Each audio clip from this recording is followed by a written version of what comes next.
नमस्कार, फटाफट 100 में स्वागत है आप सभी का। आपके साथ मैं हूं सोनल दहिया। खबरों की शुरुआत करेंगे। सरकार और किसानों के बीच 5वें दौर की बैठक के बाद भी कृषि कानूनों को लेकर कोई समाधान नहीं निकला। किसानों ने लगातार 13वें दिन भी दिल्ली के तमाम बॉर्डर पर धरना जारी रखा। गृह मंत्री अमित शाह ने बुलाई कई किसान संगठनों की बैठक। कृषि कानून के मुद्दे पर चर्चा संभव। राकेश टिकैत सहित कई नेताओं की मुलाकात। सीएम मनोहर लाल ने कृषि मंत्री नरेंद्र तोमर से दिल्ली में की मुलाकात। किसानों के साथ होनी है छठे दौर की बातचीत। कानूनों के समर्थन में कृषि मंत्री से मिला था हरियाणा के किसानों का प्रतिनिधिमंडल।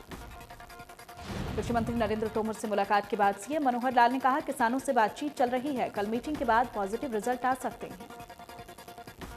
सीएम मनोहर लाल ने अवार्ड वापसी पर बोलते हुए कहा कि सिर्फ एक दिन की वाहवाही लेने की बात है। केंद्र सरकार के कृषि कानून विरोध में विपक्षी राजनीतिक पार्टियां अब एक हो गई हैं। कल शाम 5 बजे विपक्षी दलों का एक प्रतिनिधिमंडल राष्ट्रपति रामनाथ कोविंद से कृषि कानूनों को लेकर मुलाकात करेगा। कांग्रेस नेता रणदीप सिंह सुरजेवाला ने कहा कि अगर सरकार ने ये तीनों कानून खारिज नहीं किए तो देश के किसान हरियाणा के चंडीगढ़ की गति से बीजेपी को उखाड़ कर फेंक देंगे।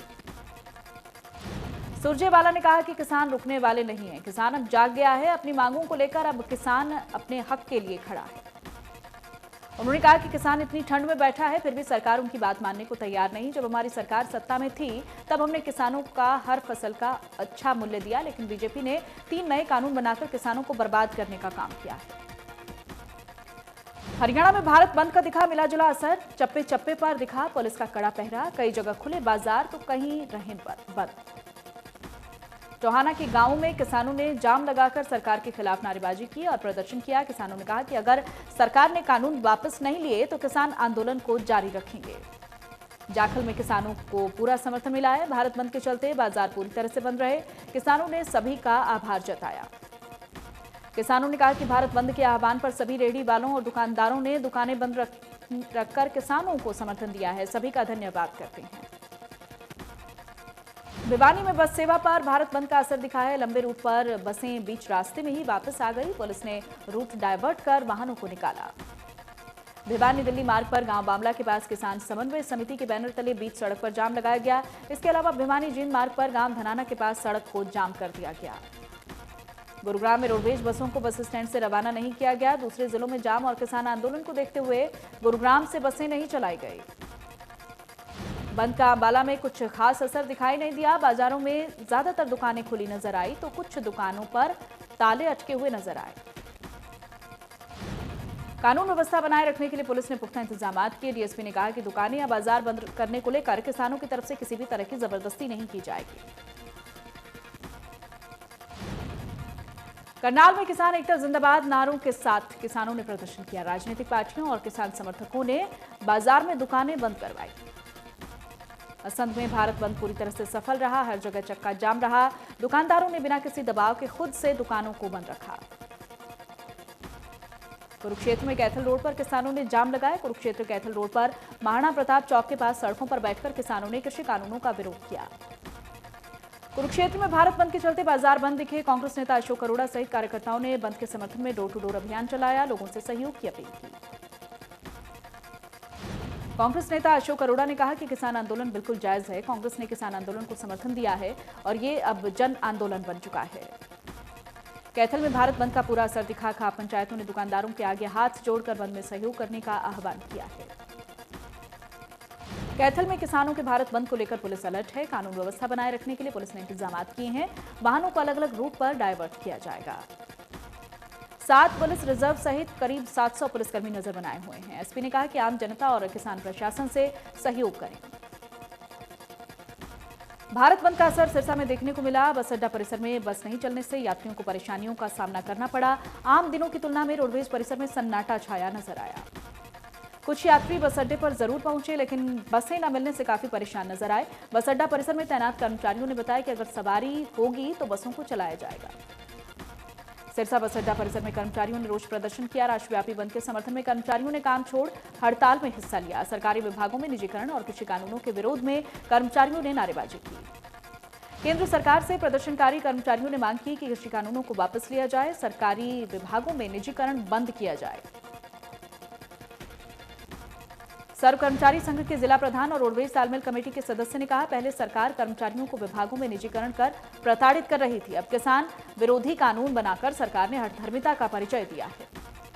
जुलाना में अनाज मंडी एसोसिएशन के जिला प्रधान ने खुद कमान संभाली है। बाजार को बंद करवाया, कहा कि बाजार बंद है ताकि किसानों की आवाज नेताओं तक पहुंच सके। महेंद्रगढ़ में विधायक रावदान सिंह ने किसानों के समर्थन में राव तुलाराम चौक पर हाईवे जाम किया। प्रशासनिक अधिकारियों ने मौके पर पहुंचकर जाम खुलवाया। विधायक रावदान सिंह ने कहा कि सरकार कृषि कानूनों को तुरंत वापस ले, तुरंत प्रभाव से किसानों की मांगे मानी जाएं। किसान हमारा अन्नदाता है। पंचकुला में भारतीय किसान यूनियन ने बरवाला में किसानों के हक में आवाज बुलंद की। भारत बंद का समर्थन किया, दुकानों को बंद करवाया। पंचकुला में प्रदेश कांग्रेस कमेटी ने भारत बंद का समर्थन किया है। पूर्व उप मुख्यमंत्री चंद्रमोहन और कालका विधायक प्रदीप चौधरी के नेतृत्व में प्रदर्शन किया गया। पूर्व मुख्यमंत्री भूपेंद्र सिंह हुड्डा ने कहा कि आज किसानों की जो स्थिति बनी है उसके लिए सरकार जिम्मेदार है। हुड्डा ने कहा कि इस वक्त किसानों पर वाटर कैनन का इस्तेमाल कैसे कर सकते हैं। नेता प्रतिपक्ष ने कहा कि मैं किसानों की मांगों का समर्थन करता हूं, आंदोलन को लीड नहीं कर रहा। हुड्डा ने कहा कि किसानों का भारत बंद का आह्वान सफल रहा है, हमारे पास रिपोर्ट है। हुड्डा ने कहा कि जजपा के करीब 7 विधायक किसानों के समर्थन में आ चुके हैं, इसलिए विधानसभा का विशेष और आपातकाल सत्र बुलाने की मांग करते हैं। राजस्थान के जयपुर में बीजेपी और कांग्रेस के कार्यकर्ता आमने सामने आ गए। जयपुर बीजेपी दफ्तर के बाहर बीजेपी कांग्रेस कार्यकर्ताओं में पत्थरबाजी हुई है। यूपी के प्रयागराज में समाजवादी पार्टी के कार्यकर्ताओं ने ट्रेन को रोका। भारत बंद के दौरान प्रदर्शन कर रहे सपा कार्यकर्ताओं ने बुंदेलखंड एक्सप्रेस ट्रेन को रोक दिया, नारेबाजी की। किसानों ने भारत बंद को देखते हुए उत्तर प्रदेश की राजधानी लखनऊ के ग्रामीण क्षेत्रों में धारा 144 लागू की है। लखनऊ के अलावा अलग अलग जगहों पर रैली घेराव पर प्रतिबंध रहेगा। कांग्रेस नेता किरण चौधरी ने कहा कि बंद का कांग्रेस पूरी तरह से समर्थन करती है। केंद्र सरकार को कृषि कानूनों को रद्द करना चाहिए, लेकिन सरकार किसानों के आंदोलन को कमजोर करने की साजिश रच रही है। किरण चौधरी ने कहा कि कृषि मंत्री किसानों के आंदोलन में कभी चीन और कभी पाकिस्तान का हाथ बताते हैं, कभी एसवाईएल के नाम पर किसानों को गुमराह करने की कोशिश की जाती है। किरण ने कहा कि एसवाईएल का फैसला बहुत पहले आ चुका है। 6 साल से केंद्र और प्रदेश में बीजेपी की सरकार है। एसवाईएल का पानी लेकर आना चाहिए था। पलवल में नेशनल बॉक्सर प्रियंका तेवतिया ने किसानों को समर्थन दिया। दर्जनों गांव वालों के साथ प्रियंका धरना स्थल पर पहुंची, किसानों को समर्थन देने का वायदा किया।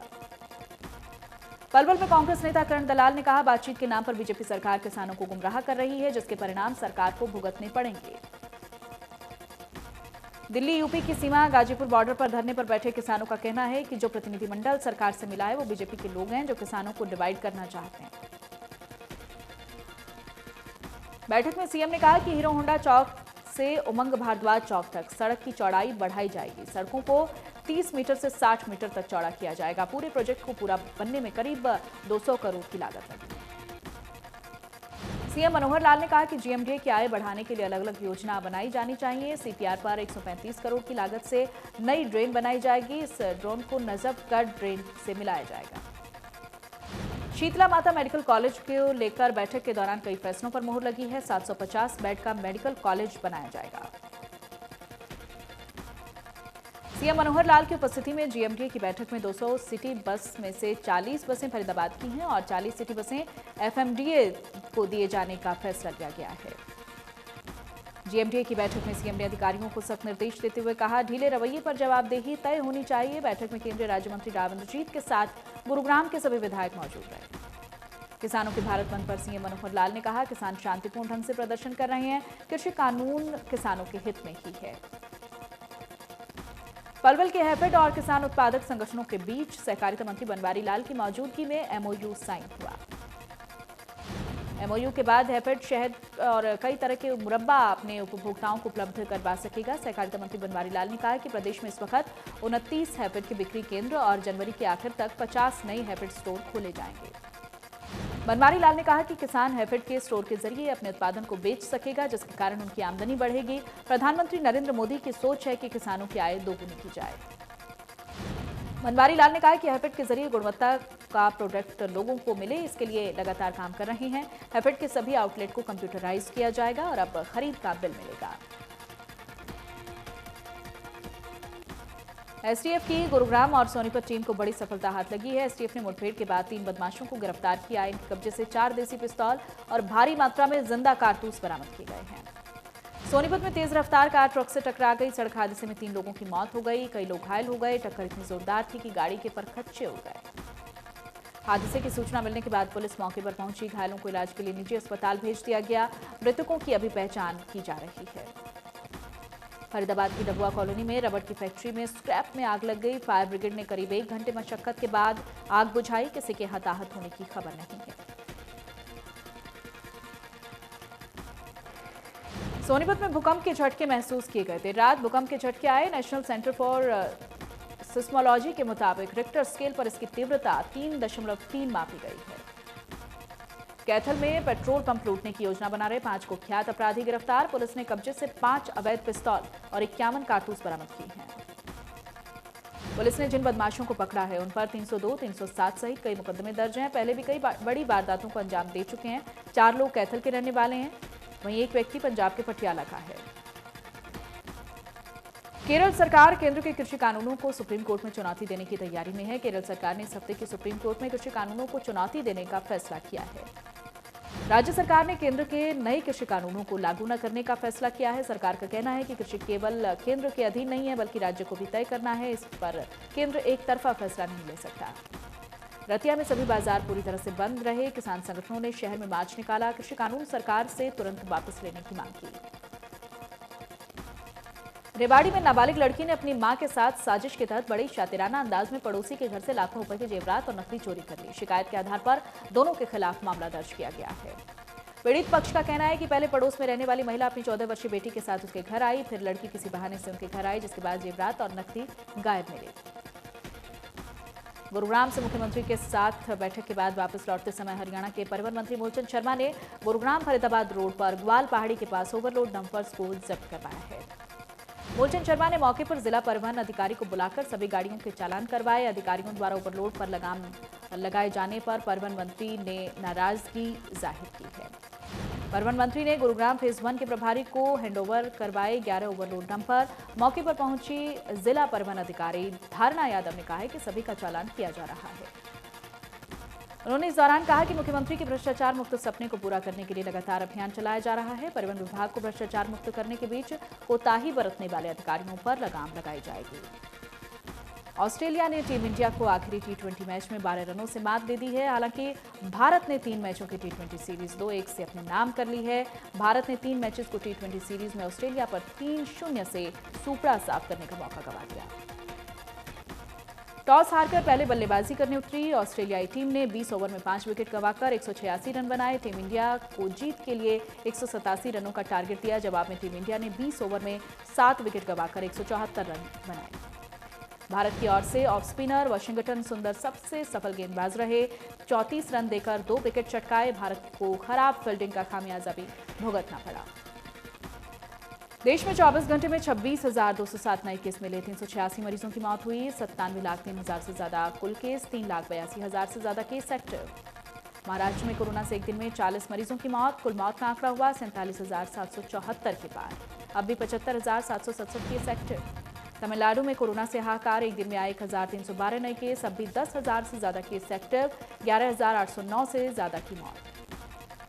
उत्तर प्रदेश में कोरोना से लोगों का बुरा हाल। एक दिन में मिले 1,453 नए केस। अब तक 5,26,721 से ज्यादा मरीज ठीक हुए हैं।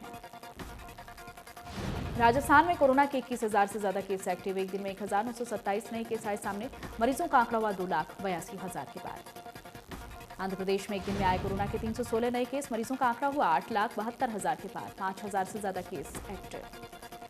पूरी दुनिया में कोरोना के आंकड़े हुए 7,79,00,000 के पार। 15,50,000 से ज्यादा मरीजों ने गंवाई जान। पूरी दुनिया में अब 1,93,00,000 के पार कोरोना के केस एक्टिव। अमेरिका में कोरोना ने जमकर मचाई तबाही। कुल मरीजों की संख्या हुई 1,53,00,000 के पार। 89,82,000 से ज्यादा मरीज ठीक हुए हैं। कोरोना के मामले में पूरी दुनिया में तीसरे नंबर पर ब्राजील। अब तक 1,77,000 से ज्यादा मरीजों ने कोरोना के चलते गंवाई जान। कुल मरीजों की संख्या हुई 66,28,000 के पार। रूस में कोरोना के मरीजों की लगातार बढ़ रही संख्या। कुल मरीजों की संख्या हुई 24,88,000 के पार। 4,88,000 से ज्यादा केस एक्टिव। प्रधानमंत्री मोदी ने इंडिया मोबाइल कांग्रेस कार्यक्रम को संबोधित किया। पीएम मोदी ने अपने संबोधन में कहा, टेलीकॉम सेक्टर ने भारत के विकास में अहम रोल अदा किया है। पीएम ने कहा, सेक्टर तेजी से आगे बढ़ रहा है, लेकिन अभी भी लंबी दूरी हासिल करनी है। आज दुनिया और देश में मोबाइल ने कितना इम्पैक्ट डाला है, 10 साल पहले उसका अंदाजा लगाना मुश्किल था। पीएम ने कहा कि अब हमें इस और ध्यान देना चाहिए, कैसे किसान, हेल्थ सेंटर, शिक्षा और बाकी क्षेत्रों में इसके जरिए आम लोगों के जीवन में बदलाव आया है। पीएम मोदी ने कहा, कोरोना काल में टेलीकॉम सेक्टर ने अहम रोल निभाया है। लोग अपने घर वालों से जुड़े सकें, डॉक्टर मरीजों की मदद कर सकें, सरकार की बात लोगों तक पहुंच सके, 5G तकनीक को लॉन्च करने के लिए मिलकर काम करें। पीएम ने कहा कि भारत सरकार की नई नीति टेलीकॉम सेक्टर को आगे बढ़ाएगी और अब लोगों तक पहुंचने में मदद करेगी। देश के ग्रामीण क्षेत्रों में डिजिटली एक्टिव लोगों की संख्या बढ़ी है, अरबों की संख्या में कैशलेस ट्रांजैक्शन हो रहा है।